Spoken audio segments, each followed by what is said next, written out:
Salam, hörmətli tamaşaçılar. Azərbaycan televiziyasının efirində əsas məsələ tok-şousuna baxırsınız.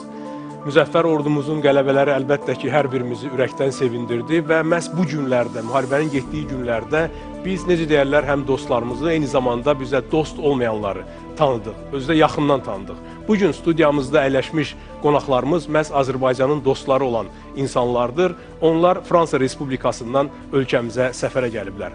Fransa Respublikasının parlamentinin, Milli Assambleyasının deputatlarıdırlar. Həmçinin Sultan Məmmədov da Azərbaycan parlamentində Fransa ilə dostluq qrupunun rəhbəri kimi bugünkü proqramımızın iştirakçıları arasındadır.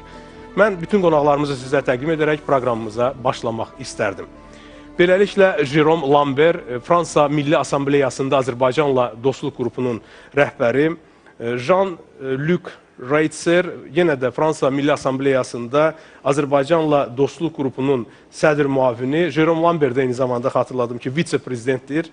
André Villiers, Fransa parlamentində yenə də Azərbaycanla dostluq qrupunun vitse-prezidenti və Michel Vialet, Fransa Milli Assambleyasında Azərbaycanla dostluq qrupunun katibi və nəhayət Sultan müəllimi də artıq sizə təqdim etdim. Sultan Məmmədov Milli Məclisin deputatı, Azərbaycan Milli Məclisində Fransa ilə dostluq qrupunun rəhbəri. Proqramımıza xoş gəlmişsiniz. Soyez les bienvenus à notre émission. Nous sommes heureux de vous voir ici. Sizi proqramımızda görməkdən şadıq. İlk sualım bundan ibarətdir ki, sizin bu 44 gün ərzində davam edən müharibəyə münasibətiniz necədir? Nous avons vu pendant ces 44 jours l'attitude Həmçinin qeyd etmək istərdim ki, müharibə dövründə Fransa hakimiyyətinin, xüsusilə də Prezident Macron və Xarici İşlər Naziri cənab Le Drian'ın verdiyi açıqlamalar Azərbaycanda heç də bir mənalı qarşılanmadı. Bunu səmimi şəkildə qeyd etmək lazımdır, amma mən onu da bilirəm ki, siz həmin mövqeləri bölüşmürsünüz. Bu baxımdan cənab Lambert, istərdim ki, sizinlə başlayaq. Bütün bu məsələlərə münasibətiniz nədən ibarətdir? Buyurun. Nous sommes venus, comme vous l'avez souligné, en tant que députés français, membres du groupe d'amitié avec l'Azerbaycan. Biz Fransa Milli Assambleyasının nümayəndələri olaraq Azərbaycan dostluq qrupunun üzvləri olaraq və qeyd etmək istərdik ki, biz gəlişimizlə Azərbaycana olan öz həmrəyliyimizi ifadə etmək üçün gəlmişik və qeyd etmək istərdim ki, və siz çox çətin bir anlar yaşamışsınız və bu periyod artıq yekunlaşır və bu çox yaxşı yekunlaşır və Ermənistan tərəfindən işğal olunmuş ərazilər yenidən Azərbaycanın suverenliyinə, ərazisinə daxil olur və bu münasibətlə mən sizi təbrik edirəm. BMT-nin Təhlükəsizlik Şurasının 4 qətnaməsi qəbul edilmişdir. 1993-cü ildə qəbul edilmiş. Bu, Fransa 1993-cü ildə Fransa Mitterrand tərəfindən bu qətnamələr Fransa Minsk qrupunun üzvü kimi təsdiq olunmuşdur və bu Fransanın mövqeyidir və Fransanın mövqeyi bundan ibarətdir və o mövqeyi dəyişməmişdir. Biz Fransada yaşayan erməni diasporasının erməni icmasının nümayəndələrinə bir növ müəyyən dəstəklər olmuşdur. Fransa Ermənistanı müdafiə etmir. Fransa bu razılaşmaları müdafiə edir. Hansı ki, o razılaşmaları Fransa 1993-cü ildə özü də qəbul etmişdir, ona səs vermişdir. Lakin Fransanın mövqeyi dəyişməmişdir. Fransanın mövqeyi beynəlxalq hüququn mövqeyindədir, ədalətin yanındadır. Cənab Lambert, məlumdur ki, müharibənin getdiyi günlərdə Fransa prezidenti Emmanuel Macron bir neçə dəfə Azərbaycan prezidenti İlham Əliyevə telefonla zəng etmişdi.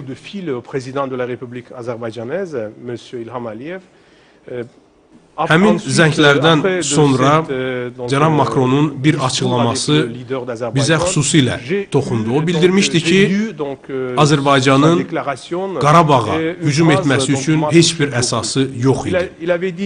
Birincisi, demək istərdi ki, Qarabağ hər hansı bir ölkə deyil, Azərbaycanın ərazisidir. İkincisi də sizə görə Azərbaycanın özünü müdafiə haqqı, hüququ yoxdurmu? Comment croyez-vous? Est-ce que l'Azerbaïdjan n'avait pas de droit de se défendre? Je vais répéter, pas outre mesure, ce que vient de dire mon collègue Jérôme Mən Lambert. qeyd etmək istərdim ki, beynəlxalq hüquq burada deməli öz tətbiqini tapır. Biz bir neçə həftə ərzində bu münaqişə həll olunduğunu və diplomatiyanın məğlubiyyətə uğradığını gördük. Və diplomatiya o vaxt məğlub olur və ki, müharibə artıq qaçılmazdır. Və qeyd etmək lazımdır ki, və Azərbaycan öz hüquqlarını bərpa etmək üçün beynəlxalq hüquqdan istifadə etmişdir. Və və digər media qurumlarına da mən öz müsahibələrimdə qeyd etmişəm ki, 30 ildən bəri heç bir irəliləyiş yox idi. Və bir neçə həftə ərzində isə bu problemin həll olunması istiqamətində əməli addımlar atılmışdır. Və təbii ki, hərbi yolla həll olunması, məsələn, hərbi yolla məsələ olunması istənilən halda elə də arzu olunan deyildir. Lakin burada çıxılmaz vəziyyət yaranmışdır və Azərbaycan bundan istifadə edərək və Fransa uzun illərdən bəri bəzi icmanı nümayəndələrini qəbul edir. Bu, Fransanın tarixi ilə əlaqədardır. Fransada bəzi erməni icmasının nümayəndələri yaşayır. Və dövlət başçısı Emmanuel Macron birinci növbədə fransız vətəndaşlarına müraciət etmişdir. Və o təbii ki, onlar erməni olmamışlar və fransızlar və burada Fransada digər, belə deyək, icmaların nümayəndələri yaşayırlar. Burada Şimali Afrikadan olan ölkələr nümayəndələri yaşayırlar.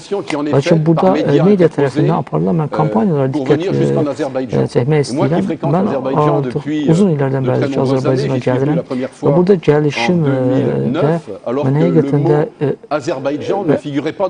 mən hər dəfə mediada Azərbaycanla bağlı məqamlar olanda mən bunu hər dəfə vurğulardım ki, bu Azərbaycanla bağlı düzgün məlumatlar verilmir və Azərbaycanla bağlı hər dəfə ifadə edir. Azərbaycanın ən böyük problemlərindən biri də qaçqınlarla bağlı olan problemdir.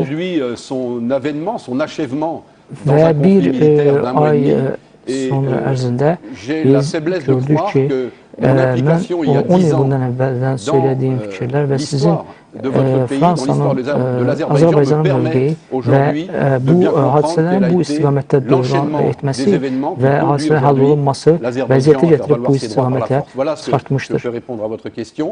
Monsieur Vellier, est-ce que ça vous touche que dans votre pays propre, en France, qui est un pays multiculturel, il y a beaucoup d'ethnicités, beaucoup de gens...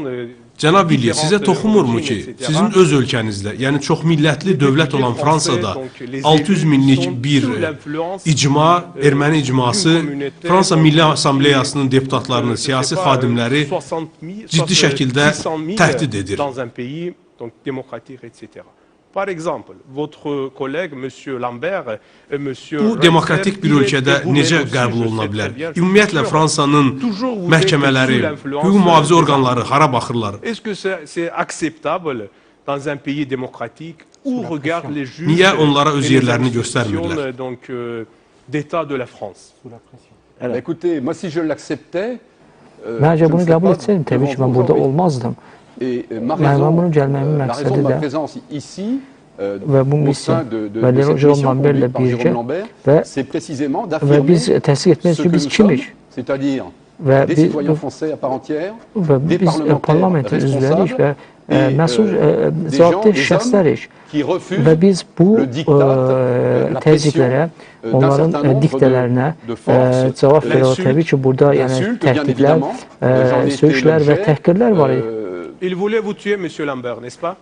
Je suis vivant. Mən hələ ki sağam və həmin mesajları mən də görmüşdüm. Ermənilər sizi açıq ölümlə təhdid edirdilər. Bildirirdilər ki, fəaliyyətinizə son verməsiz, sizi öldürəcəyik. Burada belə bir mesajlar var idi, çox ciddi mesajlar, çox ciddi söyüşlər. Lakin mənim inanımlarım çox dərindir və hadisələrin nə baş verdiyini bu qəbul edə bilmirəm. Ici, il y a la question maintenant où regarde Ermənilərə, qanunlara hörmət etməyi izah etməli olan Fransa məhkəmələri bəs hara baxırlar? Mais ce qui est le plus important finalement, c'est pas moi, c'est pas les menaces. Bu təhdidlərin və tənqidlərin olması deyil də əsas odur ki, ədalət gəlsin və sülh gəlsin. Une remarque concernant la population française. Donc 600 000 Arméniens et 67 millions de Français, des autres origines. İstərdim ki, diqqətinizi bir məqama çəkim. Fransada 600 min erməninin yaşadığı bildirilir. Amma digər tərəfdən Fransa əhalisinin 67 milyon olduğunu da biz bilirik. İndi buradan belə çıxır ki, 600 min erməni digər mənşədən olan Fransa vətəndaşlarını, yəni milyonlarla insanı öz təsiri altında saxlamalıdır. Mən Fransada 8 il müddətində yaşamışam və hər dəfə də bu bəhanəni üzr istəyirəm, eşidirdik ki, deyirdilər ki, biz erməni diasporundan çəkinirik. Axı Fransa qanunlar ölkəsidir. İfadə azadlığı məsələsi hər zaman gündəlikdə dayanır. Buna sizin münasibətiniz necədir, cənab Reytser? Mən heç kimdən qorxmuram. Və mən azad insanam və çoxlu fransızlar ki, çoxlu parlament nümayəndələri kimi, kişilər və qadınlar olaraq biz və sərbəst və bizim ideyalarımız var və bizim inanclarımız və hər birimiz bu ideyaları dəstəklər. Və bir əgər buradayıqsa, biz Azərbaycan üçün öz dəstəyimizi ifadə etməyəcəyik. Çox sağ olun. Biz bu qərara gələndə ki, bura gəldik və orada gördük ki, hələ də konflikt davam edir. Və biz konflikt olan ərəfədə gəlməyi planlaşdırırdıq. Və biz bu ərəfədə gəlmək istəyirdik. Çünki biz öz müdafiəmiz, çünki biz Azərbaycan-Fransa dostluq qrupunun nümayəndələri parlamentdə. Əlbəttə. Və bu müddətdə gəlmək. Biz bu müddətdə gələn zaman Donc,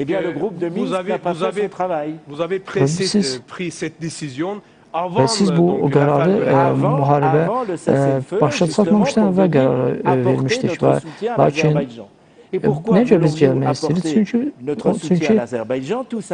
bizimki ona beynəlxalq hüquqa görə öz çərçivəsində öz ərazi bütövlüyünü bərpa etmək istəyir. Çünki Azərbaycana haqq verir bu beynəlxalq hüquq. Çünki bu beynəlxalq hüquqda göstərir ki, Ermənistan işğal etdiyi əraziləri tərk etməlidir və bu bütün bundan ibarətdir və onlar əgər biz bu qərarı vermişiksə və biz bugün tarixi bir anda buradayıq, biz 30 ildə heç bir şey baş verməmişdir və indi isə artıq müqavilə imzalanmışdır və atəşkəs imzalanmışdır və inanır ki, gələcəyə doğru mühüm adımlar atılacaqdır və ölkədə sülh bərqərar olacaq, regionda bərqərar olacaqdır.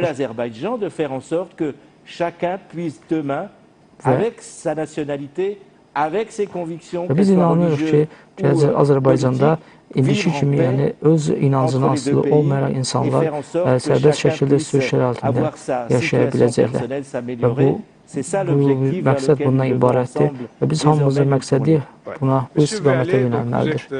Siz birinci dəfədir Azərbaycana gəlirsiniz və sizin Azərbaycanla bağlı fikirlərinizi almaq istərdik, cənab Biliyev. İlk öncə, demək istəyirəm, həmkarlarım kimi və Fransada Azərbaycan haqqında aparılan deməli, kommunikasiya vasitələrinin rıçaqları bunlar bir istiqamətdə getmişdir. Çünki bunlar adətən bütün Fransanın fikirləşdiyi fikrindən uzaqdır. Fransada Azərbaycan kifayət qədər tanınmır. Mən belə deyərdim ki, hətta onlar bilirsiniz ki, və hal-hazırda sanitar krizisdir və iqtisadi krizisdir. Deməli, buradan belə nəticə çıxartmaq olar ki, onlar hər fürsətdən sui-istifadə edirlər öz xeyirlərinə. Elə deyilmi? Fransız xalqını aldadırlar. Onların böyük güclü icması olduğuna görə və onların bu kommunikasiya vasitələrində istifadə edərək və bu mənə imkan verdi ki, mən dostluq qrupunun üzvü olaraq gəlib Azərbaycanı, yəni mən kəşf edim və Azərbaycanla tanış olum.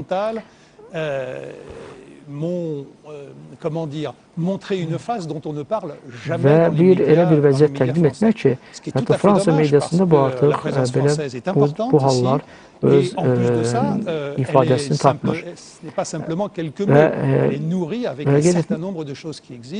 Bu səhər bizim universitetə getdik, Fransa-Azərbaycan Universitetinə. Bu bir çox gözəl nümunədir. Biz Gəncədə, siz Gəncədə idiniz. Həmçinin kilsələrə getmişdiniz. Biz səhər katolik kilsəsinə getmişdik və mən cənab Vladimir tərəfindən o bizə kilsənin təqdimatı oldu. Bu kilsə və ölkə prezidenti tərəfindən verilən ərazidə tikilmiş bir kilsədir və çox gözəl İkinci Jean-Paul Azərbaycan gələndə ona çox gözəl bir qarşılanma təşkil edilmişdir. Və bu kilsənin daxil... Et vous avez été aussi dans l'église arménienne à Bakou. Aussi, moi ce que j'ai constaté, c'est que Azərbaycanda Pasifik formada, çoxlu formada olan dinlərin nümayəndələri birgə yaşayırlar. Bilirəm ki, bəzi ölkələrdə çox isbaşlı katoliklərdən protestantlar və yevreylərlə, digər icma nümayəndələri, müsəlmanlarla alınır. Lakin Azərbaycanda biz bunu görürük ki, həqiqətən bütün inancların nümayəndələri gözəl tərzdə yaşaya bilirlər. Sultan müəllim, siz bir neçə kəlmə istəyərdim. Bu səfər haqqında Fransalı dostlarımızın Azərbaycana gəlməsi barəsində fikirlərinizi bildirəsiniz, sonra digər suallarımız da olacaq. Mən fürsətdən istifadə edərək öncə sizə, sizin verilişinizə, Azərbaycan televiziya kanalına bizim Fransa-Azərbaycan dostluq qrupunun parlament üzvlərinin Azərbaycanın, ölkəmizin, xalqımızın, tariximizin ən şanlı günlərini yaşadığı bir dövrdə ölkəmizə səfəri zamanı onları verilişinizə, dəvətinizə görə sizə minnətdarlığımı bildirmək istərdim.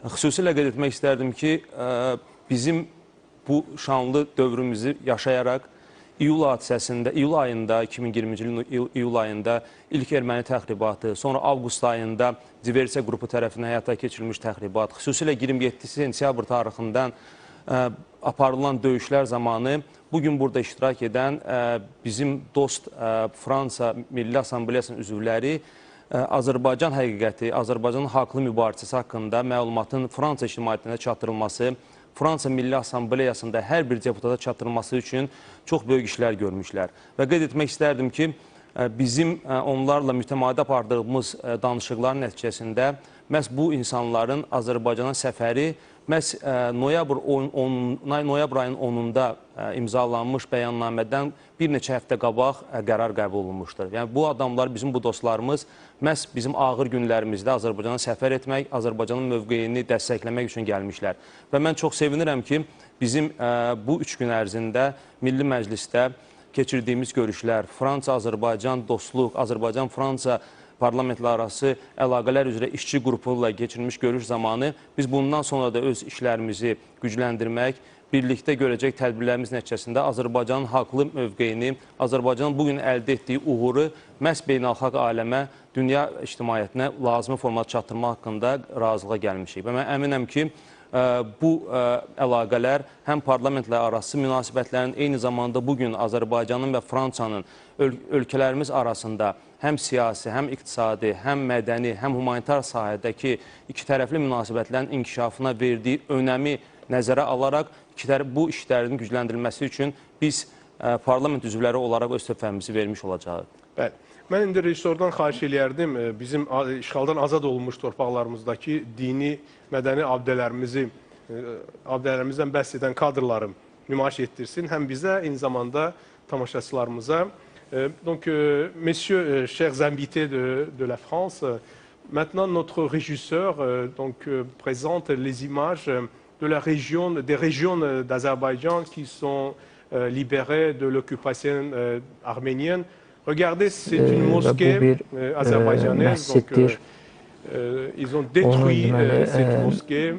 Non seulement ça, ils ont élevé des porcs, des cochons ici, donc dans les mosquées azerbaïdjanaises. Donc, bien sûr, c'est très difficile. Regardez tout ça, c'est très difficile pour un Azerbaïdjanais de voir toutes ces images, etc. Maintenant, je demande à M. Lambert de commenter ces images qu'il voit ici. Dans votre pays, il y a beaucoup de musulmans, vous connaissez. Bien sûr, je respecte tout cela. Là, je vois des images très provocantes, agressives. Voilà, j'espère en tout cas que maintenant que ces territoires reviennent, comme il est le droit, à l'Azerbaïdjan, que l'Azerbaïdjan saura, et je suis persuadé, saura rebâtir ces territoires et accepter. Bunlar hamısı insanları yaralayan və insanlara provokasiya edən. Mən Azərbaycana öz dəstəyimi gətirmişəm. Mən Azərbaycan həmişə öz tolerantlıq nümunəsini göstərmişdir. Biz deməli, kilsədə olmuşuq, erməni kilsəsində olmuşuq və burada biz, yəni, bütün ermənilər ona aid olan binaların, abidələrin qorunduğunu gördük. Və biz gördük ki, Azərbaycanda həmçinin Quba çuluklarının da, Yahudilərin də yaşadığı məhəllələr vardır. Və bu çox gözəldir, çünki bu bütün regionun stabilliyinə üçün çox gözəl bir məqamdır. Və necə istərsin, mən həmişə bu sualı verirdim ki, yəni Fransada Azərbaycan tənqid edən zaman mən deyirdim, baxın ətrafa görün, o necə orada İslamist və qüvvələr vardır. Azərbaycan isə həqiqətən bir nümunə kimi fəaliyyət göstərir. Bu, mən deyərdim ki, hətta hörmətsizlikdən də əlavə, bu həmçinin milli irsi, həm də inanc üçün, hər inanc sahibi üçün. Və İsa Peyğəmbər demişdir ki, deməli, bütün məbədlərdən, o demişdir ki, heyvanları və tacirləri çıxartmaq lazımdır. Aujourd'hui sont devenus des vecteurs de communication extrêmement forts. Et kommunikasiya vasitələridir. Les documents que vous nous présentez conduisent aux résultats qu'ils escomptent, qu'ils poursuivent, à savoir choquer l'opinion. Donc de ce point de vue-là, effectivement, c'est réussi, mais je le déplore. Je le déplore et je considère que və mən hesab edirəm ki, hörmətsizlik burada inanca olan hörmətsizlik və insanları inandıqlarına və inanmadıqlarına bağlı onları sərbəst buraxılmalıdır və bütün müqəddəs yerlər belə bu cür hadisələrdən qorunmalıdır. Mən bunu qınayıram. Təbii ki, bunu qınamaq lazımdır. Monsieur Reitzer, je suis sûr que vous êtes au courant sur la déclaration pour le... Müharibəyə son qoyulması barəsində hər üç ölkənin liderlərinin birgə bəyanatı haqqında məlumatınız var. Selon cette déclaration, l'Arménie doit libérer Həmin bəyanata əsasən ermənilər 1993-cü il aprel ayının 2-də işğal etdikləri Kəlbəzər rayonunu tərk etməlidirlər.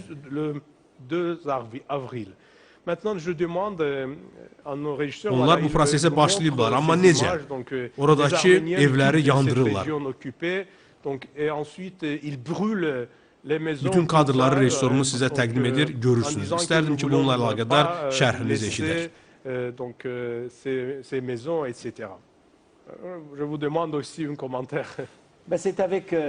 Bu həqiqətən çox qəmgin bir şəhiddə biz bunlara baxırıq. Çünki bunları görürük ki, mənim kolleqalarım da dediyi kimi, biz sülhü təbliğ etməkdir. Bu cür şəkilləri biz görməklə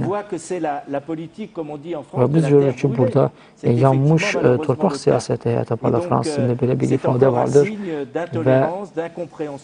və biz görürük ki, onların bu şəkillər Bu həqiqətən də bizi qəmgin edir bizi və bizi toxunur. Çünki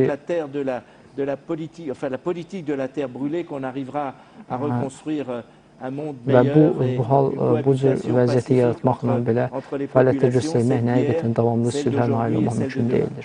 Və bilirsiniz ki, bu illərin nə yazılmışdır üzərində? Onlar yazır, biz Azərbaycanlılara nifrət edirik. Mənə elə gəlir ki, bu vəziyyətlə bağlı belə vaxt lazımdır. Çünki biz onu biz Fransada da belə aparlar olmuşdur. Bir illər öncə Elzas və Lotaringiyanı Fransaya qaytarmışdı. Və müəyyən zaman keçdikcə biz bunu Fransada yarada bilmişik. Lakin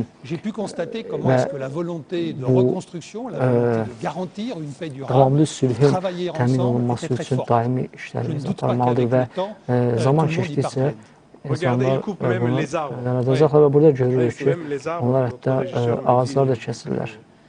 Vous savez, maintenant, je voudrais demander à notre régisseur de donner les images. Xocalı'nın görüntülərini verin, Natiq müəllim. Xocalı soyqırım haqqındakı görüntülər. Mən istəyirəm ki, onu da qonaqlarımız görsünlər. Bax, mən istərdim ki, qonaqlarımız bu kadrlara diqqət etsinlər. 1992-ci il fevral ayının 26-sında Ermənistan Silahlı Qüvvələri Azərbaycanın Xocalı şəhərində soyqırma aktı törədiblər.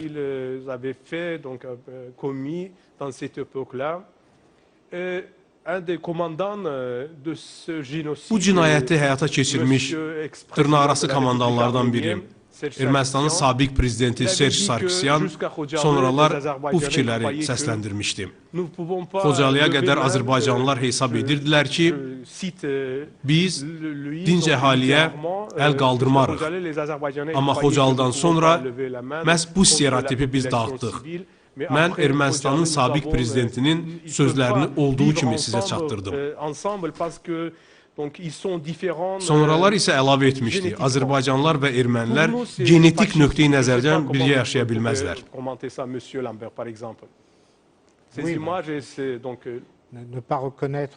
Mən elə qəbul edə bilmirəm ki, yəni ki, bir hansı bir bu hər hansı birindən deməli üstün olması bu bir faşist nəzəriyyəsi. Mən onu görürəm ki, bu çox dəhşətlidir. Və atəşkəsdən sonra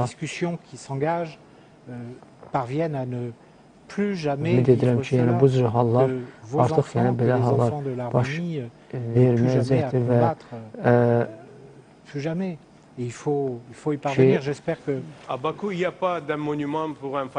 Azərbaycanda, Bakıda, Qaracəməcdə olan və heç bir faşist abidəsi yoxdur. Mən ümid edirəm ki, Fransa, Rusiya və sizin digər dostlarınız bu istiqamətdə, yəni ki, sülhün bərqərar olunması istiqamətində fəaliyyətlərini davam etdirəcəklər. Və yeni bir çünki bu şəkilləri biz görən zaman biz buna həqiqətən dözülməzdir. Mən özü həmkarım kimi əksəm var və çox dəhşətlidir. Və öz tariximizi, dramatik tariximizi yada salır. Fransa, Ermənistanın əvvəlki prezidenti adı o səhv salır çünki regardez et comparez ce qu'il dit notre président. Il dit que je suis garant Məncə prezidentimiz sizə deyir ki, biz Azərbaycanda yaşayan ermənilərin qarantıyam. Bizim prezidentimiz sizə belə bir deklarasiya verir. Və 10 illər ərzində, 10 illiklərlə Azərbaycanlılarla və ermənilər bircə yaşayırlar. Və mənim dostum bizə deyirdi ki, o ermənilərlə, Sultan müəllim, onlarla oynayırdı və bircə, yəni ki, heç bir problem yox idi. Ermənistanda Azərbaycanda çoxlu ermənilər yaşayırlar və heç bir problem olmadan, yəni onlar Azərbaycanlılarla birgə yaşayırlar. Bu göstərir ki, Ermənistan keçmiş prezidentinin həqiqətən də yəni məqsədi aydındır və o sülhü təbliğ etmir. Sultan müəllim, siz nə deyərdiniz? Bütün bu görüntüləri gördüyünüz zaman, bax sizdə hansı hisslər yaranır? Yəni bu xarici bizim qonaqlarımıza, bizim dostumuz olan Fransalı parlamentarlərin bu təəssüratlarına sizin münasibətiniz necədir? Ümumiyyətlə, həm Fransalı həmkarlarımız, həm dünya ictimaiyyəti, həm beynəlxalq təşkilatlar Azərbaycanın nə qədər tolerant, multikultural dəyərlərə önəm verən bir ölkə olduğunu artıq bugün bilir. Bu bizim multikulturalizm, bizim dövlət siyasətimizin ayrılmaz bir hissəsidir. Bunu biz artıq təbliğ etmək deyil, biz bunu bir fakt kimi bütün dünya bunu qəbul edir. Ona görə də Azərbaycanda bizim uşaqlıq dövrümüzdən deyilər, tarixən Azərbaycanda bütün millətlər sülh şəraitində yaşayıblar. Bunu hamısı bilir, biz bunu yaşamışıq. Lakin bizim indi göstərdiyiniz çox təsirli Xocalda baş vermiş soyqırım və bizim Gəncədə olarkən bizim həmkarlarımızın çox düzgün buyurduğu televiziya kanallarına bildirdiyi kimi bu müharibə cinayətidir, bu hərbi cinayətdir. İnsanlara, dinc insanlara qarşı törədilmiş hadisələr bir daha onu göstərir ki, Ermənistanın bu həyata keçir təxribatlar, onların mövqeyi, onların bu cür qəddar siyasəti heç də dəyişməzdir. Bax, bu məqamda istəyərdim rejissor məhz sabah azad olmalı olan Kəlbəzər rayonundan erməni əhalisinin köçünü, bir də 1993-cü ilin aprel ayında, yəni Kəlbəzərin işğalından sonra bizim əhalimiz necə oranı tərk edib, onu göstərsin, həm tamaşaçılarımız, həm də qonaqlarımız görsünlər. Buyurun, devam edin. Və bizim həmin bu kadrlara baxarkən Je veux bien expliquer donc pour nos invités de la France, nos amis. Regardez donc burada ces sont deux gördüyünüz kimi hər images. iki Première image, c'est vous voyez, regardez là, vardır bu 93, la région Kəlbəzər qui doit être libérée demain, c'est 93. Les Azərbaycanais, donc les Arméniens, və burada gördüyünüz kimi onlar Azərbaycanlıları yəni öz diyarlarından yəni qovurdurlar burada. Et regardez ici ce qu'ils avaient fait en 2020. Et comparez vous-même. Sultan müəllim, devam edelim.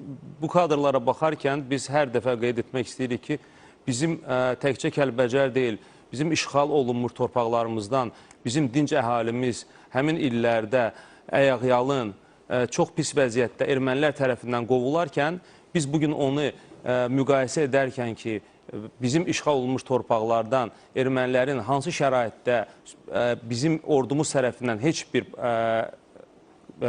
təzyiq ilə qarşılanmadan bu şəhərləri tərk etməsi yenə də ölkəmizin insan dəyərlərinə, dinc əhaliyə qarşı olan siyasətinin bir təcavüzüdür. Ölkəmizin birinci vitse-prezidenti Mehriban xanımın çox gözəl bir sözü var. Xaricdə yaşayan Azərbaycanlılara müraciət edərkən nə demişdi? Biz onlara bənzəməməliyik. Biz özümüzü dünyanın ən mədəni xalqlarından, humanist prinsiplərə sadiq xalqlarından biri kimi aparmalıyıq. Necə ki, biz bunu əməllərimizlə sübut edirik. Bax, bu ermənilərin etdikləri, tamaşaçılar da görür, hər ikisi əslində ermənilərin etdikləridir. Bizi necə oradan zorla yurdumuzdan, yuvamızdan qovmuşdular.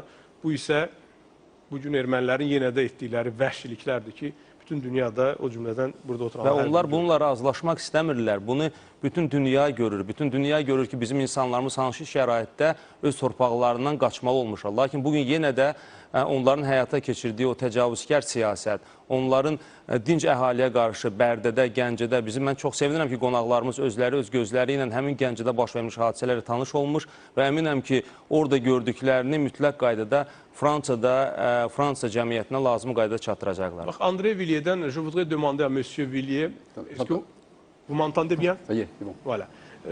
Donc, voyez ce que je ne veux pas répéter. Donc, vous avez vu deux images là. C'était Kəlbəcər 93 et Kəlbəcər 2020. Kadrlarda da Vos impressions, fikirlərinizi almaq istərdik.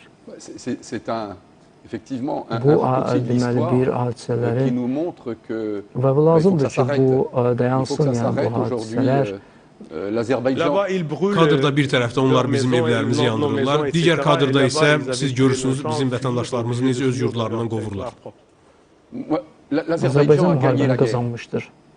Və indi isə sabaha baxmaq lazımdır, yeni səhifə açmaq lazımdır. Bu çətin olacaqdır. Bu çətin olacaqdır, lakin bu qeyri-mümkün deyildir. Bu ondan ibarətdir. Sur le territoire azerbaïdjanais, comme cela vient d'être rappelé tout à l'heure par l'un de mes collègues, eh bien, doit servir d'expérimentation à Kafkaz l'échelle de tout le pays, et y compris cəmiyyətində des anciens Kafkaz territoires regionunda occupés, pour həyat permettre edən ki, à l'ensemble bu de ceux qui sülhün composent bərqərar olunması la çox gözəl bir civilisation du Caucase, eh bien, de continuer à vivre ensemble. Je crois que c'est ça l'enjeu, c'est ça qui justifie notre présence ici sur le terrain. Et pour répondre à votre question, évidemment, on ne peut pas accepter que se reproduise l'histoire. Voilà, on ne peut pas être plus clair dans la réponse. Tranquillement, M. Reitzer, il quitte notre territoire. O görürük ki, Ici, onlar nous étions pas ölkəmizi yəni tərk edirlər. Mən, Écoutez, moi, siz vous onu l'avez évoqué ifadə tout à l'heure, je etdiniz. suis Mən alsacien. Elzas regionundan. Et l'Alsace a été dans öz son tarixində histoire une fois française, une fois allemande. Fransanın olmuşdu, Il y a Almaniyanın eu des olmuşdu. drames, il y a eu la déportation, Travmalar ma maman a olmuşdu, été burada déportée hadisələr baş vermişdi. pendant 27 mois dans un camp, Deportasiyalar non pas olmuşdur. de la mort, mais un camp de travail en Allemagne. Vous avez vécu Oradour-sur-Glane aussi. Vous avez connu, puisque vous avez vécu, je crois, Və vous-même à siz Strasbourg, sauf erreur de ma Strasbourgda part. yaşamısınız Eh bien, və, aujourd'hui, il y a bu la gün paix görürük entre ki, la France Fransa et və Almanya l'Allemagne, arasında parce qu'il y a eu sülh vardır. deux Çünki grands burada hommes, le iki général de böyük Gaulle en şəxs France, vardır. le chancelier Adenauer en Almanya'da, Allemagne, qui ont réussi à réconcilier ces deux pays. Fransa və Almanya Eh bien, je suis liderləri persuadé Adenauerlə və que François l'Azerbaïdjan a déjà Mitterrand, bunlar l'équivalent du général de Gaulle chez nous, iki ölkəni et barışdırmaq qu'un istiqamətində böyük jour fəaliyyətlər l'Arménie connaîtra aussi un homme və mən politique ümid edirəm ki, suffisamment bir gün courageux, Fransa, suffisamment Ermənistan fort özü də pour elə bir réconcilier lider les olacaqdır deux ki, peuples, yəni les o deux hər pays iki et les deux milləti populations. barışdırmağa qadir À la olacaq. fin de notre émission, je verilişimizin voudrais avoir sonunda donc, isə qu'on peut dire sizin vos commentaires şərhləriniz almaq istərdim. sur ça que donc je pense que en revenant Donc, à la Fransa France, biz vous allez qaydığınız rencontrer zaman sur les réalités və siz azerbaïdjanaises Azərbaycan aussi encore une reallıqlarını fois parce orada que comme təqdim vous le savez edəcəksiniz. aussi, nous savons très bien aussi, il y a Və une biz grande bilirik ki, influence və dans la presse Fransa française aussi, dans press le média sahəsində français contre notre Azərbaycana qarşı böyük təzyiqlər vardır, Monsieur cənab Lambert. Lambert. Oui, c'est Bu exactement bundan ça. ibarətdir və Si biz nous bu sommes gün venus gəlmişiksə aujourd'hui bura en Azerbaïdjan, və c'est bu pour pouvoir öz şahidliyimizi göstərməkdən témoigner de ce que nous ibarətdir. avons vu, Öz, évidemment, à Ganja, xüsusilə en Gəncə particulier, şəhərində mais surtout témoigner de la və volonté həmçinin des Azərbaycanlıların Azerbaïdjanais bu de réussir la paix. sülh De réussir la paix avec la istədiklərini population, olduqlarını avec tout le monde. Vivre Fransaya bien ensemble göstərmək dans le progrès, və onlar dans la ədalət justice, çərçivəsində və dans la sülh paix. şəraitində Voilà. bu C'est le message mesajları que mən j'ai entendu, eşitdim və que j'ai mülayədə retenu. saxladım və Et quand je vais revenir en France, və demain, je dirai aux mən autorités sabah françaises qaydanda Fransız les ictimaiyyətinə Azerbaïdjanais bildirəcəyəm ki, veulent la paix et qu'il faut les aider Azərbaycanlılar dans, ictimai dans la construction istəyirlər, Azərbaycanlılar sülh de cette şəraitində paix et yaşamaq des istəyirlər relations qu'ils doivent avoir avec və leurs voisins onlar öz arméniens. Je vais aller peut-être. Moi, j'ai Mənə- constaté mənə, aussi, en rencontrant les elə autorités gəlir ki, gouvernementales, Azərbaycan qu'il y avait la volonté və d'intensifier les liens qui siyasi existaient dairələrlə avec la görüşən zaman France. mənə belə fikir Et yarandı ki, notamment en və s'appuyant xüsusilə sur də la jeunesse, Azərbaycan qui me semble quelque chose de öz très bon, əlaqələri parce que Fransa c'est ilə porteur və d'avenir, Gəncə la jeunesse. sahəsində genişləndirmək Avec des istəyirdi axes particuliers və qui sont bu porteurs ictimai d'avenir. fikir Je veux parler de la və culture et du bu développement xüsusilə durable. gənclərə Et dans və les davamlı échanges que inkişaf nous avons eus, qui sahəsində ont été və nourris, il y a və notamment bu deux iki projets bir sur layihə ces deux vardır ki, axes bunu particuliers qui ont və retenu bu toute l'attention de və la Heydər Fondation fondunun Aliyev. yəni ki, Et avec cette marağını volonté da clairement olan manifestée de fikrini cəlb s'inscrire etmişdir dans və une bu opérationnalité hesab très edirəm ki, concrète. bu Et de layihələr mon point de vue, gənclər c'est très arasında bu prometteur quand on a hər la iki volonté ölkəmizin surtout gənclərinə d'investir dans la jeunesse sur ces projets və qui sont des gələcəyi projets olan bir d'avenir. C'est layihələrdir quelque chose qui est extrêmement bon pour la construction des və relations bunlar avec la həmçinin France, Fransa ilə pour les əlaqələrin intensifier, mais qui peut olmasına və également həmçinin faire, comment dire, tâche, mais tâche très positive dans les və relations həmçinin avec vos sizin voisins directs. qonşularınızla da Vous leur bu laissez la vie de la əlaqələrin France. inkişafına dəstək verə Exactement. bilər. Grâce à vous, Monsieur Reitz. Ben, nous Biz sommes des hommes siyasi politiques, insanlar. nous sommes membres de Biz nos müxtəlif différentes commissions. komissiyaların Moi, je nümayəndə. suis membre de la Mən commission des xarici affaires əlaqələr étrangères, comme Jérôme üzvüyəm. Lambert. Mən Eh bien, nous allons tout cənab simplement Jérôme Lambert relater ce kimi que nous avons entendu et vu avec des drames, mais aussi entendu avec cette volonté qui vient d'être rappelée de construire və biz une vraie həmçinin də paix. burada Et puis, qeyd moi, olunan je kimi, yəni partage aussi l'avis de mon Azərbaycan collègue, c'est tərəfdən par la həqiqi, jeunesse qu'on yəni arrivera sülh à passer istəndiyini şahid ces oluruq. épreuves douloureuses.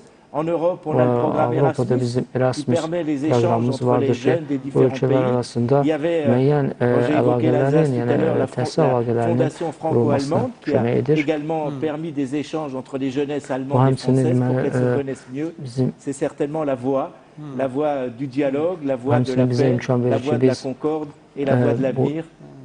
J'espère qu'on Ümid arrivera à la edirəm ki, biz construire bu La əlaqələrimizi Fondation daha Aliyev, da en tout cas, l'a geniş parfaitement compris. istiqamətdə inkişaf etək. Xüsusilə də Heydər Əliyev fondu da bu istiqamətlərdə bizim əlaqələrimizə töhfə verir. Bundan sonra da yəni bunlar töhfə, əvvəllər də buna bu istiqamətdə töhfələr vermişlər. Həmçinin də o xeyirxahlı səfir sayılır Azərbaycanın cənab Villiye, artıq 11 ildir ki, mən Azərbaycana gəlirəm.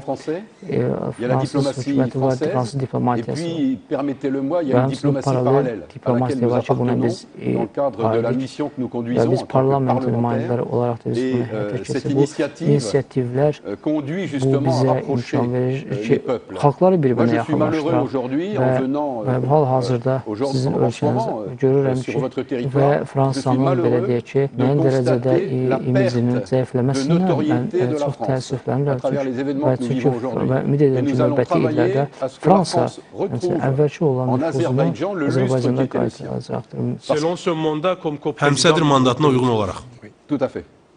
Merci beaucoup. Sultan müəllim, siz sonda istəyərdim. Son bir proqramımızı yavaş-yavaş yekunlaşdıraq. Təşəkkür edirəm sizə. Bir daha təşəkkür etmək istərdim və sonda qeyd etmək istərdim ki, biz bugün artıq qonaqlarımızla, dostlarımızla Azərbaycanın bugünə qədər bütün dünya tərəfindən gördüyü iqtisadi inkişafı və işğaldan azad olmuş torpaqlarımızda görüləcək işlər haqqında danışıqlar aparırıq və qeyd olunduğu kimi biz də Heydər Əliyev Fondunun dəstəyi ilə bugün təsdiqlənmiş gənc təşkilatlarımız arasındakı əməkdaşlıq, ətraf mühitin qorunması, eyni zamanda mədəni layihələr ətrafında artıq bir sıra layihələrin həyata keçirilməsi haqqında razılığa gəlmişik və mən əminəm ki, biz birlikdə işğaldan azad olmuş Azərbaycanımızın, torpaqlarımızın çiçəklənməsi üçün birlikdə elə çox işlər görəcəyik. Bəli, həm də bu insanlar belə bizim dostlarımızın yaranmasında, meydana gəlməsində Heydər Əliyev Fondunun Fransada keçirdiyi tədbirlərin çox böyük önəmi oldu. Nə baxımdan? O baxımdan ki, ölkəmizi yaxından tanıdılar və bildilər.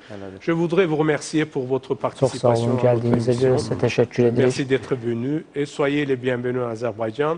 Demain, je sais que vous allez revenir à la France et dire bonjour au peuple français qui vit toujours avec les valeurs, la fraternité, l'égalité et la liberté. Merci beaucoup. Əziz tamaşaçılar, sizə isə bir daha xatırlatmaq istərdim ki, bugünkü proqramımızın qonaqları Jérôme Lambert, Jean-Luc Reitzer, André Villiers və Michel Vialet, Fransa parlamentinin deputatları, eyni zamanda Azərbaycanla Dostluq qrupunun vitse-prezidentləri və katibi oldular. Eyni zamanda Milli Məclisin deputatı Sultan Məmmədov da əsas məsələ tok-şousunun qonağı oldu. Hörmətli tamaşaçılar, sağ olun, gələn görüşlərə dək.